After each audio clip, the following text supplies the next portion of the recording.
สบายดีเนาะข้าพเจ้าจะมาสอนเกี่ยวกับการแก้บทฝึ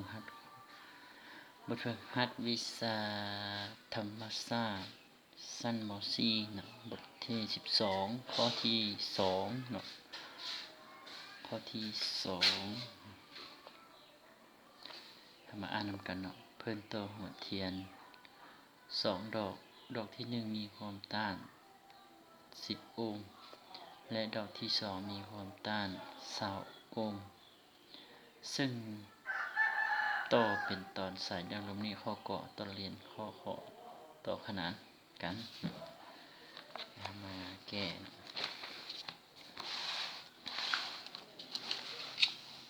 ข้อที่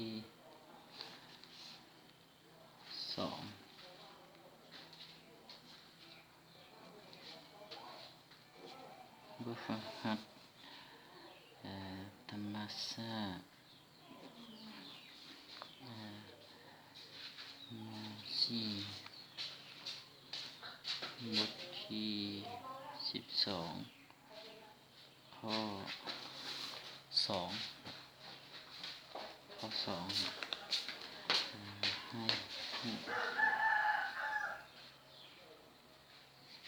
้หูเนาะที่1ดอกที่1แม่นเท่ากับ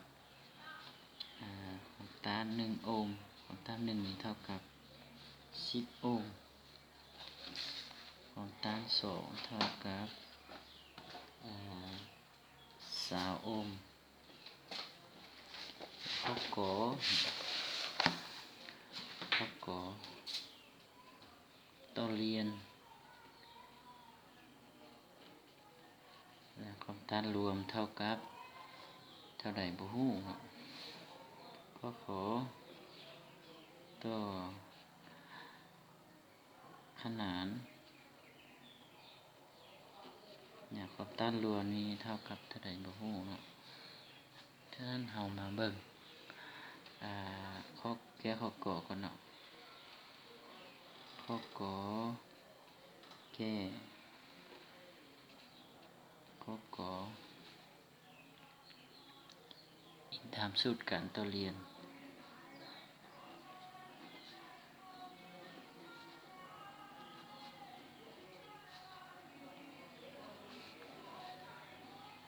ความต้าน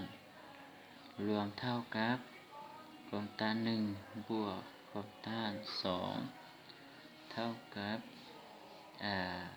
10บวก20เท่ากับ30 โอห์มเนาะบัดนี้ข้อขอบัดนี้ข้อขออิงตามสูตรการต่อ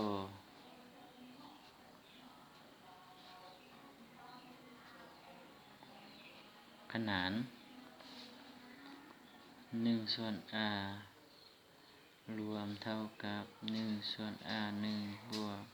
1ส่วน r 2ถอนเนาะ r 1 2เท่ากับ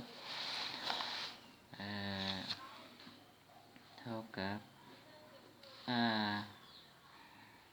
1คูณกับ r 2ส่วนให้ r 1บวก r 2เท่ากับข้ามมาแทนใช่เนาะ r 1นี่เท่ากับ10คูณกับ10บวกกับ20เนาะแล้วมาที่1 2เท่ากับ200ส่วนให้30นะค่านี้ได้20ส่วน3ถ้าอยากรู้ว่าได้เท่าไหร่เราก็เอา3มาหาร3เนาะ20หาร3ได้68ยังเหลืออยู่6.66เนาะ6แล้วก็ซ้ำๆไป 6.66สำเร็จพอแล้วเนาะโอห์มมีแต่หมดเท่านี้เนาะ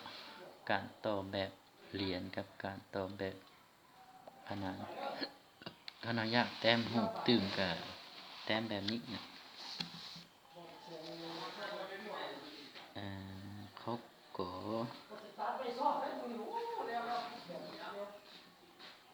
าก็นี่มาแต้มใส่นี่นะ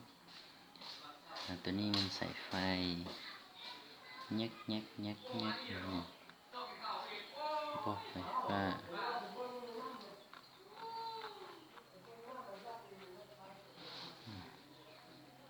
A1 A2ต่อขนานเนาะต่อขนานก็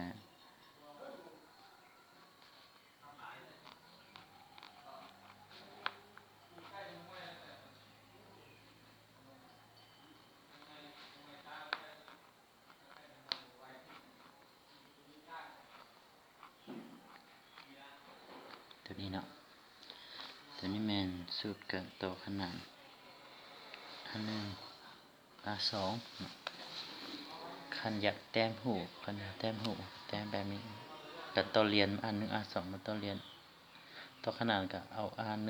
มาต่อขนานกับ A2 แบบนี้มันเท่านี้เนาะข้อที่2บทที่12นี่ง่ายๆ